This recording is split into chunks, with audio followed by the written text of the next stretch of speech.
Hello दोस्तों, मेरा नाम सुनील रंजन है और मैं इंग्लिश टीचर हूँ। अभी मैं आपके लिए footprints without feet by H.G. Wells जो कहानी है उसका हिंदी रूपांतर लेकर आया हूँ। तो इसका अर्थ होता है पैरों के बिना पैरों के निशान, और दोस्तों थोड़ा शायराना अंदाज में कहें तो हम कह सकते हैं कदमों के बिना कदमों के निशान। दोस्तों, क्या कोई व्यक्ति अदृश्य हो सकता है? यह कहानी एक वैज्ञानिक की है जिसने पता लगा लिया है कि कैसे वह अपने को अदृश्य कर सकता है। यह ग्रिफिन नाम के एक वैज्ञानिक की कहानी है। उसने उन रसायनों का पता लगा लिया है जो मनुष्य को अदृश्य कर देती हैं, लेकिन उस मनुष्य को स्पर्श किया जा सकता है, यानी छुआ जा सकता है, या उसे शारीरिक रूप से महसूस किया जाता है। यह कहानी दोस्तों बहुत दिलचस्प कहानी है और इस कहानी के लेखक हर्बर्ट जॉर्ज वेल्स हैं, जिनका जन्म 21 सितंबर 1866 को हुआ था और जिनकी मृत्यु 13 अगस्त 1946 को हो गई थी। वे एक ब्रिटिश लेखक थे। उन्होंने बहुत सारे उपन्यास, लघु कथाएं, सामाजिक समीक्षाएं, व्यंग्य और अपनी आत्मकथा लिखी थी। उन्हें विज्ञान से संबंधित उपन्यासों के लिए याद किया जाता है और उन्हें जूल्स वर्न और ह्यूगो जोन्स बैक जैसे लेखकों के साथ फादर ऑफ साइंस फिक्शन भी कहा जाता है। तो मैं हिंदी रूपांतर दोस्तों प्रारंभ करता हूँ लाइन बाय लाइन, और आप पुस्तक को देखते रहेंगे तो आपको यह लेसन बहुत अच्छी तरह समझ में आ जाएगा, और सुनने के बाद यदि आप कमेंट्स देंगे तो मुझे अच्छा लगेगा। तो दोस्तों मैं प्रारंभ करता हूँ। उन दोनों लड़कों को मिट्टी से सने नंगे पैरों के दो निशानों को देखकर हैरानी हुई। नंगे पांव वाला कोई व्यक्ति लंदन के किसी मकान की सीढ़ियों पर क्या कर रहा था, और वह व्यक्ति कहाँ था? जब वे घूर रहे थे तो उनकी निगाह में एक नई चीज़ आई। उन्हें एक ताज़ा नया निशान वहाँ बिना किसी के वहाँ होने के बावजूद दिखा। फिर कितने ही पैरों के निशान एक के बाद एक आते चले गए, सीढ़ियों से उतरते और नीचे सड़क की ओर जाते। उत्सुकतावश लड़के उनके पीछे पीछे गए जब तक कि वे मिट्टी के निशान धुंधले नहीं होते चले गए और अंत में वे गायब हो गए। उस रहस्य को समझाना सचमुच में बहुत आसान था। हैरान लड़के एक वैज्ञानिक का पीछा कर रहे थे जिसने एक खोज की थी कि मानव शरीर को कैसे अदृश्य कर उसके आर पार देखा जा सकता है। वैज्ञानिक ग्रिफिन ने एक के बाद एक प्रयोग किया था यह प्रमाणित करने के लिए कि मानव शरीर अदृश्य हो सकता है। अंत में वे कुछ विशेष दवाओं को निगल जाते थे जिससे उनका शरीर एक पारदर्शी शीशे की तरह हो जाता था, यद्यपि वे शीशे की तरह ठोस रहते थे। एक प्रतिभाशाली वैज्ञानिक होने के बावजूद ग्रिफिन किसी कानून को नहीं मानते थे। उनके मकान मालिक उन्हें पसंद नहीं करते थे और उन्हें निकालने का प्रयास करते थे। बदला लेने के लिए ग्रिफिन मकान में आग लगा देते थे। बिना किसी के दिखे निकल जाने के लिए उन्हें अपने कपड़े उतारने पड़ते थे। इस प्रकार वे बिना किसी घर के एक घुमक्कड़ बन जाते थे, बिना कपड़ों के, बिना पैसों के और बिल्कुल अदृश्य, जब तक कि उनके पैर किसी गीली मिट्टी पर नहीं पड़ते थे। और जैसे जैसे वे चलते थे उनके पैरों के निशान बनते चले जाते थे। लंदन में वे आसानी से उन बच्चों से निकल भागते थे जो उनके पैरों के निशान का पीछा करते थे, लेकिन उनके कारनामे खत्म नहीं हुए थे। उन्होंने वर्ष का बुरा समय चुना था लंदन में चारों तरफ बिना कपड़े पहने घूमते रहने का। वह मध्य सर्दी का समय था, हवा में कड़ाके की ठंड थी और वे बिना कपड़ों के नहीं रह सकते थे। सड़कों पर घूमने के बजाय उन्होंने गर्मी पाने के लिए यानी गर्म होने के लिए लंदन की एक बड़ी दुकान में जाने का निर्णय लिया। दुकान के बंद होने का समय हो चुका था और जैसे ही दरवाजे बंद कर दिए गए, ग्रिफिन ने कपड़ों को पहनने और खाने का बिना पैसे खर्च किए आनंद लिया। उन्होंने बक्सों को तोड़कर खोल दिया और थैलों से गर्म कपड़ों को निकालकर पहन लिया और आराम से बिना कोई खर्च किए खाने की चीज़ों का आनंद लेने लग गए। कुछ देर बाद ही वे ओवरकोट, जूते और चौड़ी टोपी पहने पूरी तरह दिखाई देने वाले व्यक्ति बनकर तैयार हो गए।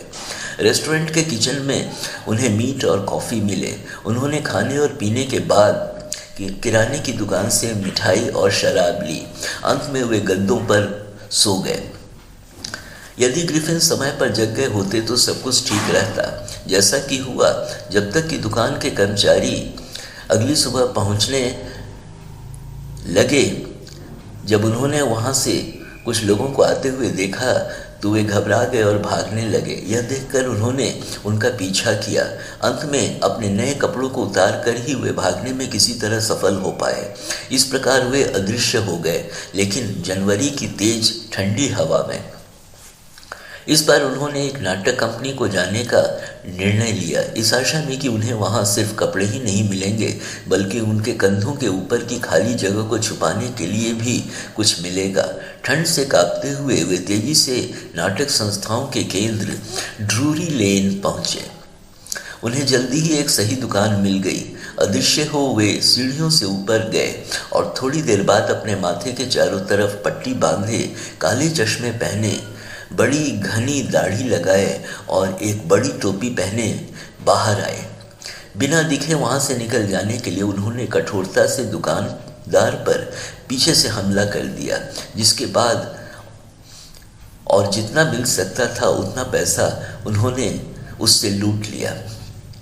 भीड़ भरे लंदन से निकल भागने के लिए उन्होंने इपिंग गांव के लिए एक ट्रेन पकड़ी।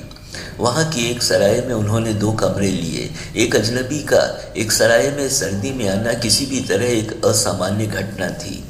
वैसे अजनबी की असामान्य वेशभूषा को देख सबों को हैरानी हुई। मालिक की पत्नी मिसेस हॉल ने मित्रवत होने का भरसक प्रयास किया, लेकिन ग्रिफिन को बात करने की कोई इच्छा नहीं थी और उन्होंने उनसे कहा, इपिंग में मेरे आने का कारण मेरे एकांत में होने की इच्छा है। मैं नहीं चाहता हूं कि मुझे कोई परेशान करे और एक दुर्घटना का मेरे चेहरे पर ऐसा असर हुआ। इस बात से संतुष्ट होकर कि मेहमान एक सनकी वैज्ञानिक थे और इस बात को ध्यान में रखते हुए कि उन्होंने पैसे पहले ही दे दिए थे, मिसेस हॉल उनकी अजीब आदतों और उनकी तुनक मिजाजी को झेलने के लिए तैयार थी। लेकिन चुराए हुए पैसे अधिक दिन तक नहीं चले और उस समय ग्रिफिन को मानना पड़ा कि उनके पास देने के लिए पैसे नहीं थे। फिर भी उन्होंने बहाना किया कि वे एक चेक का किसी भी पल आने का इंतजार कर रहे थे। थोड़े समय बाद ही एक घटना घटी। एक सुबह एक पादरी और उनकी पत्नी पढ़ने के कमरे में एक जोरों की आवाज़ सुनकर जग गए। सीढ़ियों से धीरे धीरे उतरते हुए उन्हें पादरी के डेस्क से सिक्कों की खनक और उनके निकाले जाने की आवाज़ सुनाई दी। बिना कोई आवाज़ किए और अपने हाथ में एक कुरेदने वाला रॉड कसकर पकड़े हुए पादरी ने दरवाजे को धक्का देकर खोल दिया। आत्मसमर्पण कर दो। फिर उन्हें हैरानी हुई जब उन्हें कमरा खाली दिखा। उन्होंने और उनकी पत्नी ने डेस्क के अंदर और पर्दों के पीछे झांका और यहाँ तक कि चिमनी में भी ऊपर की ओर देखा। किसी के भी होने का कोई निशान वहाँ नहीं था, लेकिन डेस्क को खोला गया था और घर के पैसे वहाँ से गायब थे। अद्भुत कारनामा, पादरी सारा दिन कहते रहे, लेकिन वह उस कारनामे से अद्भुत नहीं था जितना मिसेस हॉल के फर्नीचर के उस समय थोड़े समय बाद के कारनामे के बाद से। सराय के मालिक और उनकी पत्नी बहुत सुबह ही उठ गए और उन्हें हैरानी हुई जब उन्होंने वैज्ञानिक का दरवाज़ा खुला देखा। प्रायः वह बंद रहता था और वे गुस्से से भड़क उठते थे जब कोई उनके कमरे में प्रवेश करता था। एक बहुत ही अच्छा अवसर था जिसे छोड़ा नहीं जा सकता था। उन्होंने कमरे में नज़र दौड़ाई और जब उन्होंने कमरे में किसी को नहीं देखा तो उन्होंने पता लगाने का निर्णय लिया। बिस्तर की चादरें ठंडी थीं, जिससे पता चल रहा था कि कुछ समय के लिए वैज्ञानिक ज़रूर उठे थे। और उससे भी अजीब बात थी कि जो पट्टियां वो पहने रहते थे वे कमरे में चारों तरफ बिखरे हुए थे। तभी अचानक मिसेस हॉल को अपने कानों के नज़दीक सूंघने की आवाज़ सुनाई दी। अगले पल बिस्तर पलंग के पाए पर पड़ी टोपी उछली और उनके चेहरे पर जोरों से लगी। उसके बाद कमरे की कुर्सी में जान आ गई। हवा में उछलती हुई वह सीधे उनके ऊपर आई, उनके पैरों के बिल्कुल सामने। जैसे ही वे और उनके पति डर के मारे अलग घूमे, उस विशेष कुर्सी ने उन दोनों पर हमला करते हुए धक्का देकर कमरे से बाहर कर दिया और उसके बाद दरवाज़ा झटके से अंदर से बंद हो गया। मिसेस हॉल को तो सीढ़ियों से नीचे गिरकर मानो मूर्छा ही आ गई। उन्हें विश्वास हो चला था कि कमरे में भूत आते थे और उस अजनबी ने किसी भी तरह उन्हें उनके फर्नीचर में प्रवेश दे दिया था। मेरी बेचारी माँ उस कुर्सी पर बैठा करती थी। वे कराते हुए बोली, यह सोचना कि अब वह मेरे खिलाफ ही हो जाएगा। पड़ोसियों के बीच यह संदेश जा रहा था कि समस्या किसी जादू टोने के कारण थी, लेकिन कोई जादू टोना था भी या नहीं। जब पादरी के घर में सेंध मारने की बात जब मालूम हुई तो उस अजीब वैज्ञानिक के उसके हाथ होने की बात तेजी से जोर पकड़ने लगी। संदेह तब और गहरा हो गया जब उसने अचानक कुछ पैसे दिखाए, लेकिन उसने बहुत पहले कहा था कि उसके पास पैसे नहीं थे। गांव के कांस्टेबल को गुप्त रूप से खबर दे दी गई। कांस्टेबल का इंतज़ार करने के बजाय मिसेस हॉल वैज्ञानिक के पास चली गई, जो किसी भी तरह रहस्यपूर्ण तरीके से अपने खाली कमरे से निकल आए थे। मैं जानना चाहती हूँ कि आप ऊपर मेरी कुर्सी के साथ क्या कर रहे थे, वे बोली, और मैं यह जानना चाहती हूँ कि आप खाली कमरे से कैसे बाहर आए और बंद किए हुए कमरे में आप कैसे अंदर चले गए। वैज्ञानिक तो पहले से ही बहुत गुस्सैल थे, अब तो वे बहुत ही गुस्से में आ गए। आपको नहीं मालूम कि मैं कौन हूँ और क्या हूँ, वे चिल्लाए। अच्छा, मैं आपको दिखाता हूँ। अचानक उन्होंने पट्टियाँ, दाढ़ी, चश्मा और अपनी नाक को भी फेंक दिया। उन्हें यह करने में सिर्फ 1 मिनट लगा। डर से घबराए हुए बार में बैठे हुए लोग एक बिना सिर के व्यक्ति को देख रहे थे। बार मतलब शराब खाना में जो बैठने की जगह होती है, जहाँ शराब पीते हैं, उसे बार कहते हैं। कांस्टेबल जेफर्स अब आ चुके थे और उन्हें बहुत आश्चर्य हुआ यह देखकर कि उन्हें बिना सिर के एक व्यक्ति को गिरफ्तार करना था, लेकिन मिस्टर जेफर्स को अपना कार्य करने से आसानी से नहीं रोका जा सकता था। यदि किसी मजिस्ट्रेट का आदेश किसी व्यक्ति को गिरफ्तार करने का होता था तो उसे उसके सिर के या बिना सिर के गिरफ्तार किया जाना होता था।